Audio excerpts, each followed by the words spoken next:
Hello everyone and welcome to today's Become Unstoppable series. Now as always I've got an amazing guest for you and I'm going to bring her up for you. Fingers crossed. Bear with me. Anne Hellgren. She's a relationship coach and a podcast host. And she's a really amazing lady and you're going to have fun hearing about her story today. So just wait for her to come up. Hi. She's here. It's going to be worried then. I was getting worried because I was listening to you say you've sent something and I'm like, I'm not getting anything. So I was requesting to join. And anyway, all done. The power of being live. And we've already got 7 people on here coming to join us. So thank you, everybody. I'm going to give you all a wave in a minute. So, Anne, while I'm waving to everybody, my lovely, would you like to introduce yourself? Yes. Thank you so much, Julie, for having me on your live, first of all. Really, really appreciate it. And really excited to be here today. It's my birthday, so it's quite a cool way to celebrate. Oh, yes, I forgot about that. Happy Thank birthday. you. Thank you. So, hi, everyone. My name is Anne Hellgren. I am a relationship coach. I'm also a podcast host of the podcast called The Love You Want. It starts with you. I'm also a board member for Tavistock Relationships, which is a fantastic institute that does couples counseling, trains psychotherapists, and does research as well around couples counseling and psychotherapy. And when I'm not doing that, I am also a columnist actually as well. I write for Brains magazine as an executive contributor. And when I'm not doing my work stuff, I am also a mother to 2 beautiful children. My son is 5 and my daughter is 9. Oh, amazing. So I'm surprised you have any time to do any of that, really. But being a superwoman, and like I am, and all these amazing people on Instagram here are all super women and supermen. Let's not forget them as well. But yeah, we have to do a lot, don't we, in the world today if we want to actually have something for us. And I think as a mum, I mean, my son's 24, so it's a little bit different for me now. But yeah, you spend a lot of time feeling guilty about working. I worked full-time in London when my son was young. And I spent a lot of time feeling guilty, but I did make more quality time with him because we scheduled our time together a little bit more. And yeah, I kind of still feel guilty a little bit about it now, but he never said it was an issue, but we'll see. We'll see. Yeah. It's true. Thank you, Claire, by the way, for the birthday wishes. Appreciate that. And we should be speaking to the lovely Claire later as well, won't we? About another idea that we've got that we think might be really interesting for you lovely followers out there. But before we get started, Anne, I almost forgot. I'm having a bit of a menopause brain today, as Anne knows. But I nearly forgot to ask you my question. So, Anne, what does being unstoppable mean to you? Being unstoppable, I think, is about resilience. And I'll share my story with all of you all in a minute. But just to answer your question, I think what I mean by resilience is like we all have stories in life. We all go through moments in life where, you know, we have got rough moments, some rougher than others. But I think it's extremely hard to find adults who've never gone through any challenge in life. And so for me, resilience means like when you fall, how do you rise? Do you rise, and how do you rise? Do you rise up back bitter because you'd fallen or because you took a hit? Or do you rise up being more, do you rise up being smarter? Do you rise up having taken the lessons that you need to learn? Do you rise up thinking, okay, I'm going to appreciate the lesson rather than see it as, oh, poor me, I've had to go through that. So being unstoppable is about, let me take all the difficult things I've been through and let me reword why I went through them, what I can learn from them, and how I can turn up better, bigger, stronger, more badass. Hey, I love that. That is really good. That is a really, really, really good definition of being unstoppable, isn't it? And that's kind of, I'm not even sure how my brand bit came out about that now. You know, when you start doing things, and I started doing these lives, and it's all sort of progressed into this Become Unstoppable series. But I love it now because I've actually got people asking if they can come on it now, which is just, that's just blowing my mind. But now I'm saying to them, but yeah, but you know, the theme of this is about being unstoppable. So, you know, do you have a story? And everyone so far has. So it's been really amazing, which kind of just confirms what you said, really. And I think as we get older as well, that gets, the story gets longer, doesn't it? And the things that the stages we go through in life, I think we end up, you know, you hear about midlife crisis, don't you? And I think that kind of happens in your 20s, 30s, 40s, 50s, 60s, 70s, 80s, isn't it? It's happening all the time. Yeah. Maybe crisis is not the word, but it's when change happens, right? Absolutely.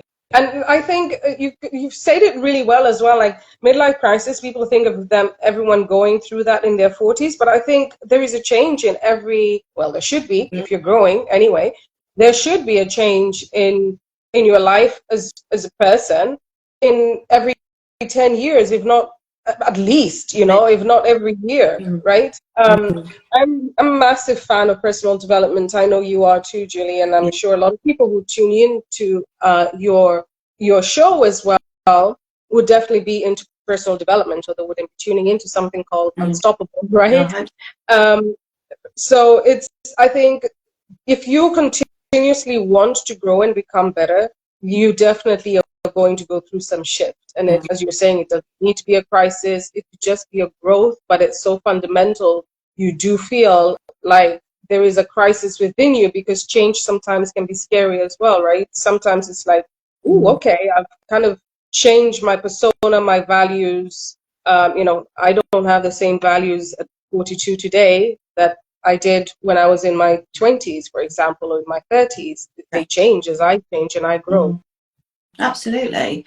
And like you said, if anyone hasn't grown, then you probably need to take a look at yourself and wonder why you haven't. And change can be scary, because sometimes it's easy, especially in relationships. And you know, I'm on my second marriage, so I've been through my fair share too. But sometimes in a relationship that's not working, it's easier to do nothing, isn't it? Because to do something, there are consequences, and that could be, you know, breaking the family up. That could be financial problems. That it, you know, losing the home that you're living in. There's so many things that could be a knock-on effect, and that does put a lot of people off. And I get that, but sometimes you get to a point where you just have to go, I can't do this anymore. And we stay together in relationships quite a lot as well, don't we, because of the children. But actually, that's to the detriment of them in the end, isn't it? Yeah, absolutely. And even the research shows that. You know, I've also been through a divorce. I'm divorced from my children's father. In fact, we went through a divorce, and I've shared this with you before, Julie, that, and I'm quite an open book. And, you know, we're talking about relationships. Perhaps this is probably a good time to kind of share how I came into doing what I do now. Is I grew up in a home and in a culture that normalized domestic violence, and this is not to say I'm trying to throw shade or, you know, call anyone in my father or my uncles and so on bad. I think they just carried wounds from their own upbringing, and so they, you know, the concept of hurt people, or you're bleeding on somebody else who never cut you. And I think it's kind of the same concept. It was so normalized, and that's what they were taught to do from their own, you know, from generations before, that they then behaved in that manner. But for the record, my dad was a very loving dad towards us. You know, he was amazing. I wouldn't be where I am today without both my parents. But so my point is, I'm not trying to put my dad in a bad light. I'm just trying to share that programming is important to check. What programming we have carried with us that we don't want to carry with us anymore. Absolutely. But so having gone through that, even the programming that I carried then was, it was okay to accept a certain amount of abuse, whether it was physical, psychological, mental, etc. And I went through one dysfunctional relationship after another, unsurprisingly. Not to say that all my relationships were like that, absolutely not. But there were a couple that I knew I should not have been dating these people, and I knew I should have left so much sooner than I actually did. But my programming was quite damaged, and so I behaved in the way I behaved. So anyway, fast forward years later, I together with excuse me, my ex-husband now. We separated when my son was 4 months old and my daughter was 4 years old. Now, I know postnatal depression is not a choice, and I don't, I'm not saying it is a choice whatsoever, but to the best of my ability, given what I was going through at that time, and to avoid postnatal depression, I really went hard on trying to work on myself. On looking back at my relationships, why I got into relationships that I did, because the marriage was dysfunctional. I think my ex-husband can agree on that as well. It was unhappy, it was dysfunctional.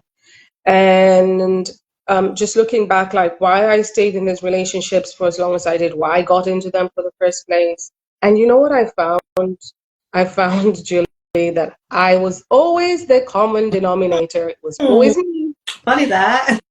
Yeah, funny that is always me. And it was a hard pill to swallow, of course, but it helped me. The self-awareness helped me do the work on myself that I needed to do. And so I went on every course. I went to retreats in Florida. I did the Tony Robbins. I read 1,000 books. And it did help. It did help me get my mind off the situation that I was in, which was not a nice situation. Obviously, with a 4-month-old baby going through a divorce, my culture did not make it easier. My religion did not make it easier. As a Kenyan and Christian, they were all taught all these programmings again and the norms of what you should and should not do and what blah, blah, blah, all of that. Just to give you an example, the amount of times, Julie, I was told, talking about programming, I was told, if you're just more submissive, you'd have a happier marriage. If you just learn to keep quiet more, if you just learn to give in to his wishes, if you just learn not to be yourself. Yeah. Wow. A happier marriage. So, going back to after I did all this work on myself, I learned that there were a couple of things that I was missing in my life, me being the common denominator. With all the receipts of the bad relationships. I discovered that there were 5 things that I really needed to work on. And this is what created my program that I help my clients with at the moment. And these 5 things are, I did not have a very, very good sense of self-worth. I was confident. I was in the corporate world for 14 years. I was good at my job, etc. But inner self-worth was lacking. I didn't have a very good idea of who I was authentically. I'm going to emphasize that word, Julie. Oh my God, it meant so much to me, and it still means so much to me today. Authentically is like strip away the cultural norms, the religious norms, the norms of whoever it's from. Strip away the programming that you do not align with, and find who are you at your core that make you happy. That was a game changer for me. And then learning to communicate my boundaries, how I talk to other people, but also how I talk to myself, connections, the kind of connections I made. I was not making desperate, needy, I need to be loved connections. I was making connections that were mutually beneficial to the relationship. And then just creating a really strong mindset. So that's how I came to doing what I do now, really. It's a really long way to answer your question. Yeah, but that's a quick whistle stop tour of your life, though, isn't it? But Yeah, and I work with a lot of clients, and we work quite often on the relationship side of things, because it's not just your love relationships, is it? It impacts your whole life. It could be relationships with your children, it could be relationships with your colleagues at work, or if you are a business owner and you know your relationship with the people that work for you. It has such a knock-on effect. But like you said, it's about understanding what the root issue is with you, and fundamentally it's going to be I'm not good enough, or I'm unlovable, really, Mm. or I felt Yeah, different as a child. absolutely. I think getting to the core of why you behave the way you behave, whatever that behavior is really fundamental, because unless you understand where it's coming from and why you're behaving in a certain way, you're not going to have the insight to actually Mm, change it. You're not going to know, like, so for me, like knowing that I had an insecure attachment because of my upbringing, where, you know, again, I've got tons of stories to share, but just keeping it short, like I was put in a boarding school when I was 13. And for 1.5 years, I didn't see my family. I didn't see my brother. I didn't see my father. I didn't see my mom. Um, so that left me with a feeling of not being worthy to be mm, seen or to be visited. So I'd have other relatives come and visit me. No, actually, I saw my mom once in that 1.5 years. Otherwise, it was so the boarding school was set up that you could have visitors once a month. And apart from obviously when you're off during the school holidays. And so I'd stay with my aunties, or yeah, I'd stay with my aunties. But during the monthly visits, I saw my mom once. So mm, it's that kind of thing that can put the seed mm. in me that I was not, where all these other kids were being visited, and there were other kids who weren't visited as well, of course, but the vast majority were. When these other kids were being visited by their parents, it was like, well, am I not worthy to be visited? Fair enough, my mom was not in the country at the moment, but still, Mm. you know, it's uh, it, And that it's all kind of that would be identity. That's where that comes from, yeah, you know. and that would even be a conscious thought as well, wouldn't it? Because you, how old was you then? Did you say I was 13. 13? Right, so your brain's a little bit more developed then to even have a little bit of logic, right? So you're even at that age, you must have been, like you say, you would have. Why wouldn't you have questioned? Why don't they come? You know, I mean, we know between sort of 0, 7 or 8, we create most of our beliefs then, but we don't have the logic, right? So for when you were younger and that was happening, you would have picked up on those beliefs, and they would have been embedded in you that you're not worthy, you're not lovable, you're not good enough. But as you got older, you would have questioned that even more and still come up with that same answer, wouldn't you? And that would have just embedded those beliefs even more, that you're not worthy or you're not good enough. Yeah, it's really interesting, because, you know, at the age of 13, you're still, your mind is not completely developed, right? You're No. still a child, really, in from a mental developmental perspective. And so my reasoning was, why am I not worthy to be visited? Of course, Mm. now as an adult, I look at it differently, and I can understand the the logistics of it in a different way. And I'm not saying that it's right, but I've got more understanding and more forgiveness and more grace Mm. for it. But and that's what's also helped me work through it. But I think that the key point for me was actually recognizing where this unhealthy detachment came from. And by unhealthy detachment, I mean like a very anxious attachment. So it was like, love me, love me, love me, love me, love me, don't leave me. And every time something happens, I get this feeling like I'm going to be left, I'm going to be Yeah, of left. course. And I self-sabotage it, the relationship, or I start self-sabotaging my own behaviors towards Yeah, myself. Um, because it's better for you to finish it, right, than to be finished.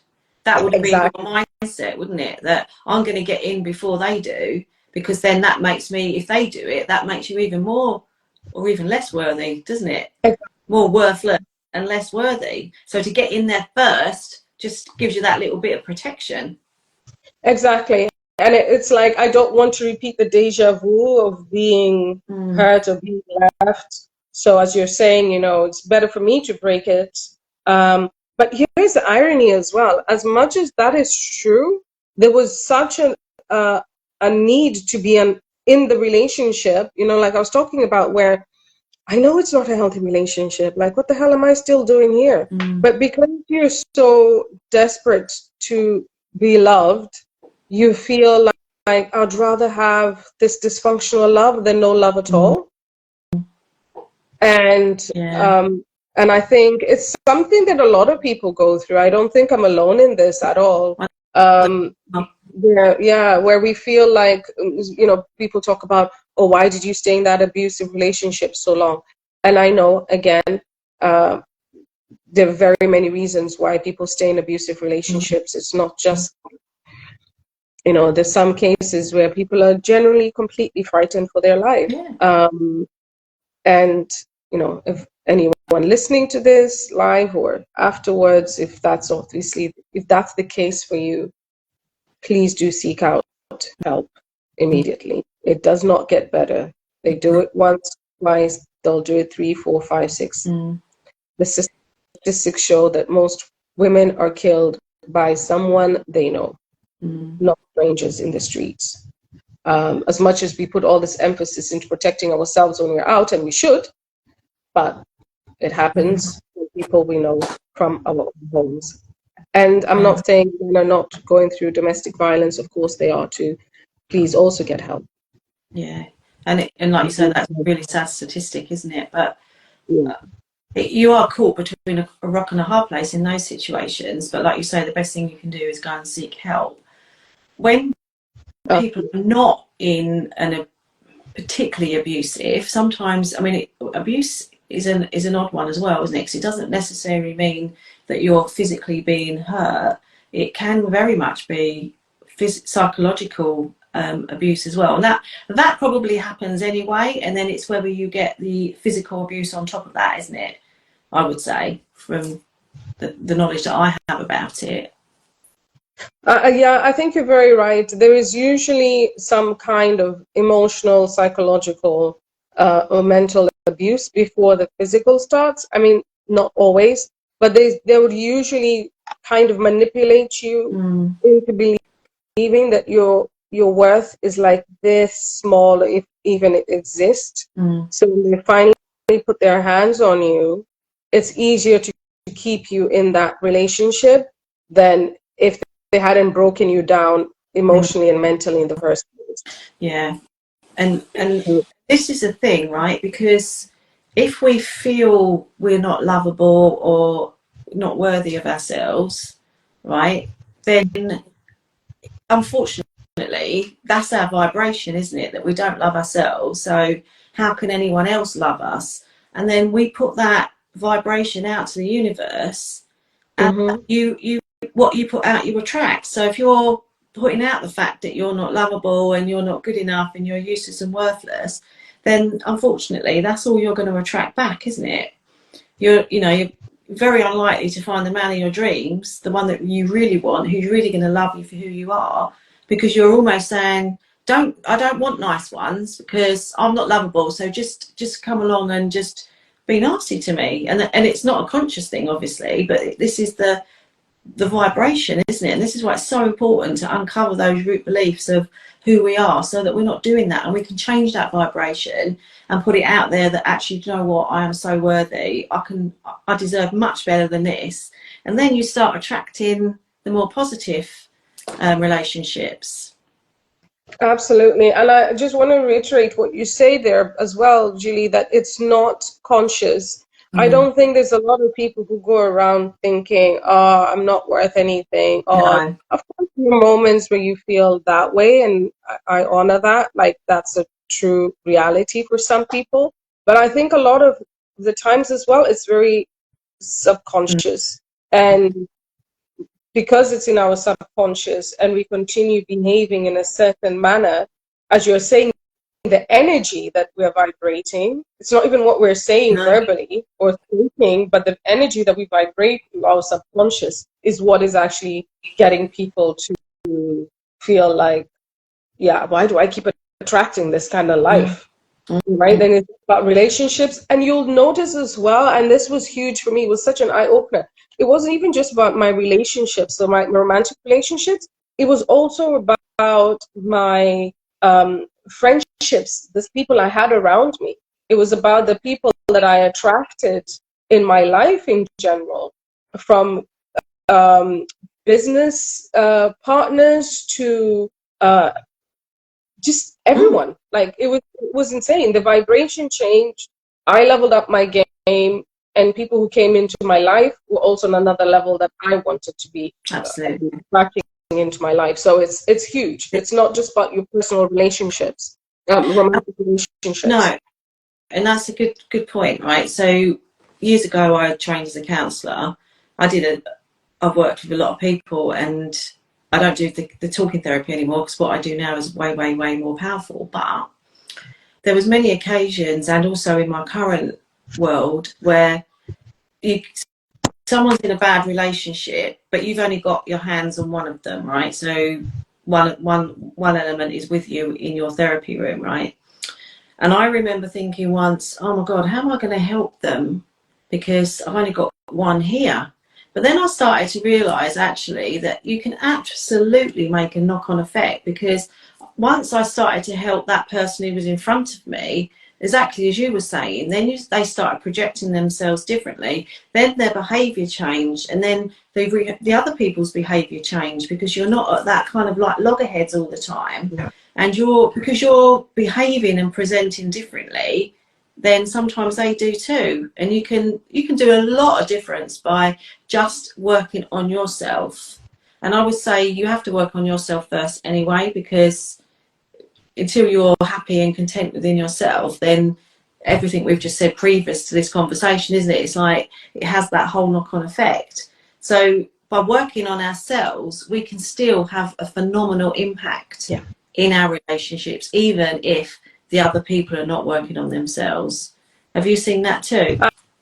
Absolutely. I really, really agree on that. The knock-on effect goes on to other people. It's like a vibration, right? When you start vibrating good stuff to your circle of friends, your partner, your children, they feel it, and they're picking up a different way of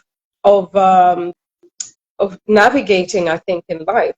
Because we know this, like you are the sum of the people you hang out with. Yeah. You hang out with crap, you end up picking some of that crap behavior. You hang out with people who are kind, don't waste your time on gossip and being mean and etc. You learn to focus on things that are meaningful in your life rather than that. Exactly.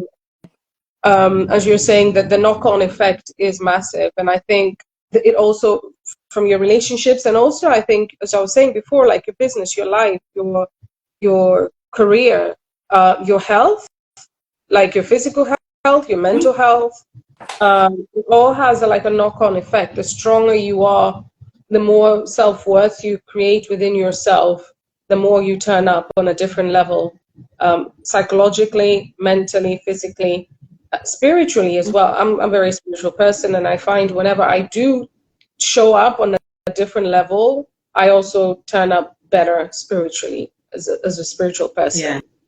100% agree. And and I know, well, we met in one of the therapy groups, if you like, didn't we, where we met each other in a meeting, and we bonded, like, and we said, right, we've got such a connection here.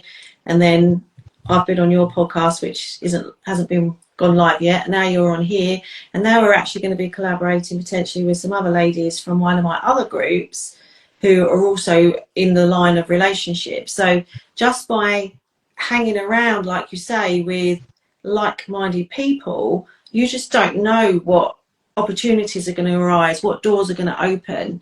And I've learned that, oh my God, a billion times over in the last couple of years since I changed my direction and started my business. Because I was stuck in the corporate world, which was all right, but I just wasn't happy. And the only time I was ever happy actually was when I was around people that I really liked, and we could have a laugh and we could have some fun. But once it got down to anything outside of that, I was like, yeah, my energy level used to just through the floor, which probably wasn't helped by the menopause either, I have to say. But a combination of all of that. made Julie a very dull lady and a very miserable person to be around, and not always nice. I know you find that hard to believe, but I've got to be honest here. I used to fire off like that, I think I didn't even know where it come from, never known anyone else. So, like, oh, what I overreacted there a little bit, but the damage was done, wasn't it? But Yeah. once Yeah. once I took or started to take myself away from that, because obviously it takes a while, doesn't it, to start your business and develop and everything else. But now I'm like, this is my first year all in my business after leaving the corporate world in December last year.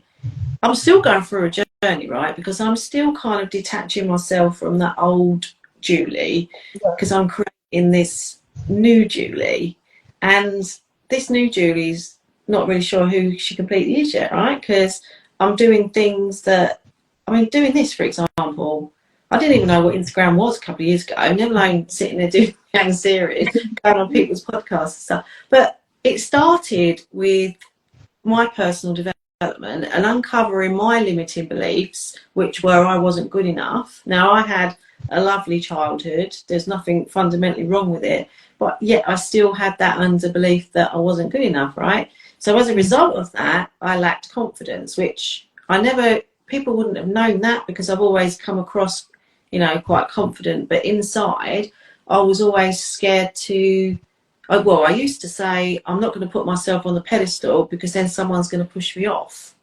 So I just stayed here, I just stayed here. I wasn't bad, wasn't great, but then you don't get noticed, right? So if you're either really, really good and stand out, you get noticed, or if you're really, really bad. So if you stay in the middle, you just average, right?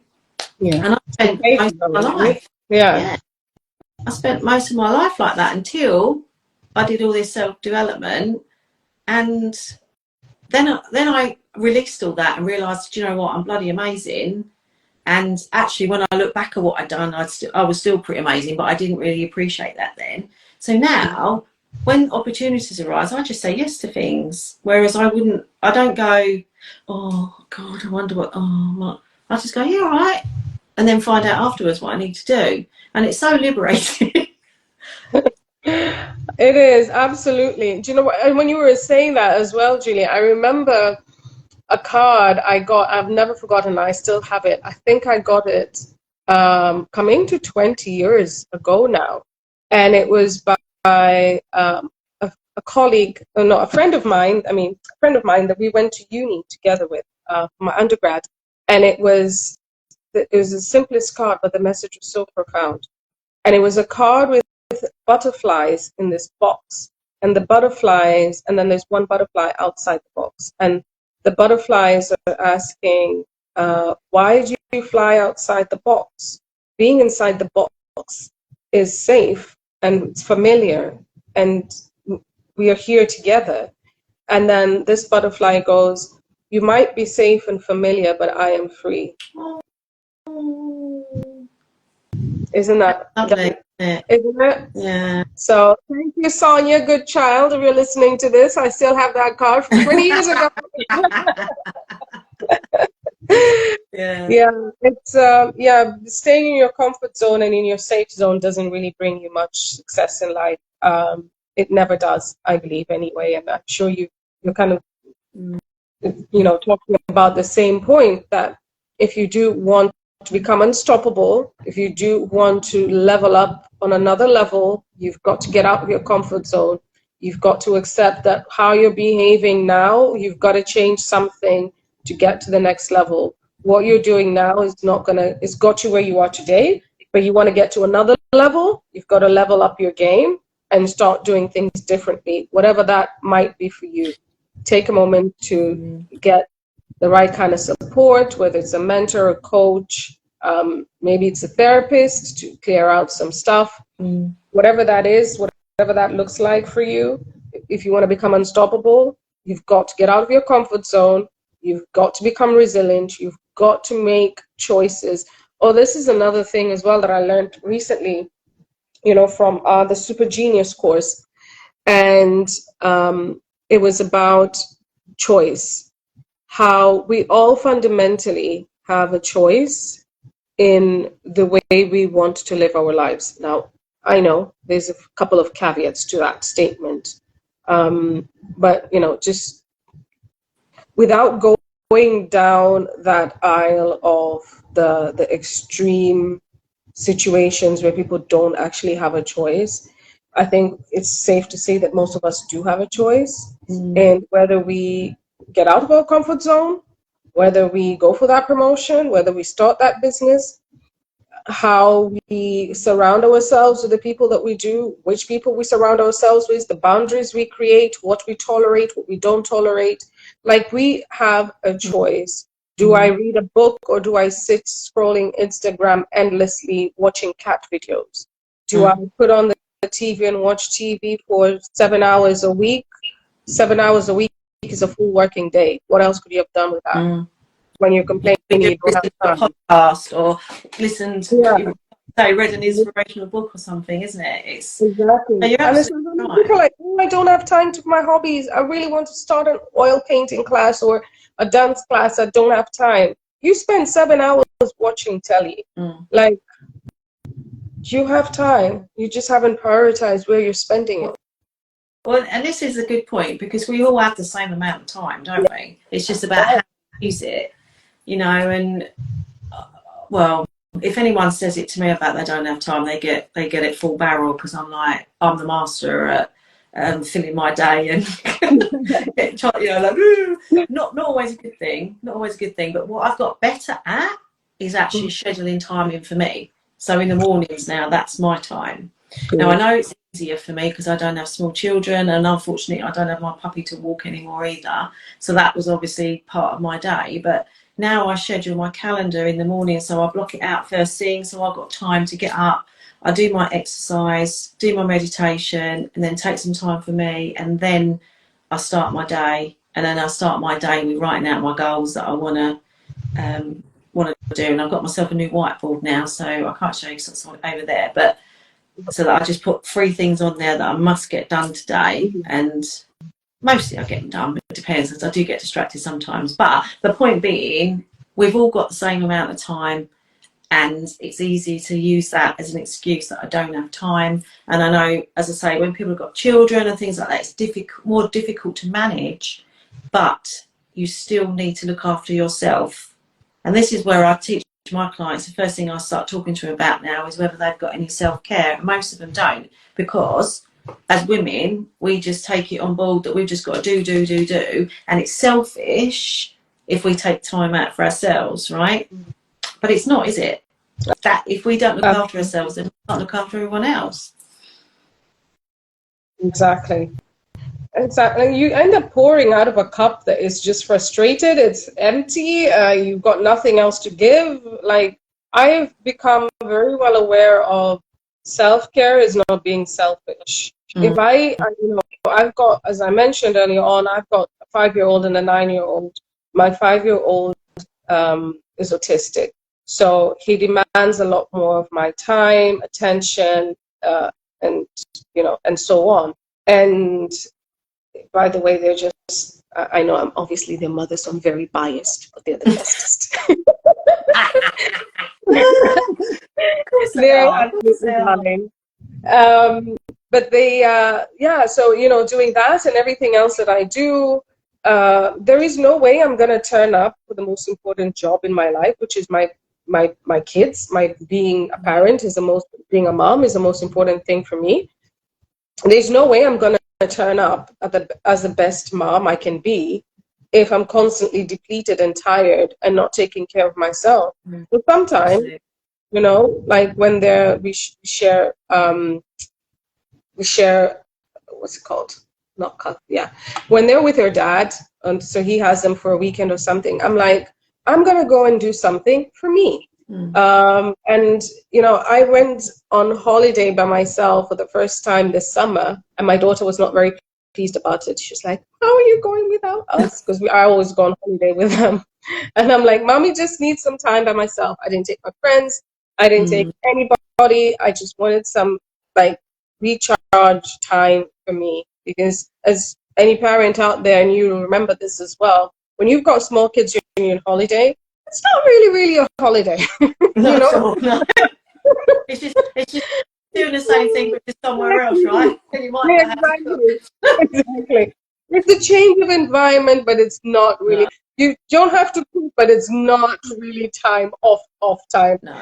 So this time I was like, no, I'm actually having a full-on proper holiday, and Mm, it was fantastic. And I didn't feel guilty. I felt guilty when she said it, but I explained to her, and we need to stop making self-care, whatever that looks mm, like, be associated with being yeah. selfish. And I think mothers and women in general, whether you're a parent or not, I think we suffer from this more so because of what society has taught us and programmed us to believe that we give. And I think it's also in our nature that we're Mm, more like the givers and caretakers in that sense. And mm. the moment you start taking care of yourself, it's like, ooh. I've got time for that. Yeah, exactly. I know, it's crazy, isn't it? And I've been guilty of that a lot. It's only the last few years that I've even considered any of that, really. It was always like, I used to get, in fact, I used to get really annoyed. Like, if either husband, actually, to be fair, if they were like just sitting there chilling, watching telly, I'd go, well, you got time to sit and watch telly then, have you? What about this? And I go, just sit down and relax. Oh, well, I can't because I've got, like, and your own worst enemy, aren't you? And I can remember getting so annoyed that they could just sit there and not feel guilty and not worry about stuff. But actually, we should learn from them, shouldn't we, in that respect? Yeah. Because they can do that. They can do that. But we are our own worst enemies, really, half of the time. But anyway, my darling, I could talk to you for hours, but we've been on here a fair bit already, and we get to the point now where we can't upload the videos because they're too long. But where can anyone get you and find you if they want to follow your podcast or anything like that? Sure, thank you. So my podcast is called The Love You Want. It's on Spotify, Apple Podcasts, all podcast platforms really. It's also on my website, which is annehellgren.com. The easiest way to reach me is Anne at annehellgren.com. That's my email. And I think you were going to put the links on the show notes as well. So on the but yeah. I'm also on Instagram, Facebook, LinkedIn, Anne Hellgren, and I should pop up. On Instagram, actually, I'm Anne Hellgren Coaching. I think you might see my tag on there. But yeah, I'd love your to hear there anyway, so get you from yeah, there, can't they? Yeah. absolutely. So this video will be uploaded to Instagram today or tomorrow, and then eventually it'll go up on YouTube as well, so I can put more details in there because you're very limited on here, aren't you, on what you can actually put in there. But thank you Yeah. so much for being an amazing guest. Sorry. And watch this space. Go on. Sorry, before I go, I just wanted to mention, I should have mentioned this before. Julie, your episode is coming out today. Is it? Oh, exciting. So On your yes, birthday. yes, I'm going to be posting the link on Instagram soon after we end this. Your episode is out today. Go check out the episode with Julie. Really awesome conversation that we had on there as well. Oh, brilliant. Oh, how funny. That's really cool, isn't it? So enjoy the rest of your birthday, my lovely. And thank you for dedicating some time to come and talk to us on here. You've been amazing. And I would say to everybody else, watch this space and see what we're going to get up to next, is what I'm going to say. Yeah, absolutely. Thank you so much for having me, Julie. I really appreciate it. Sweetheart, and I'll speak to you soon. Bye. Thank you, everybody, for watching, and we look forward to seeing you next time. So thank you very much. Bye for now. Bye.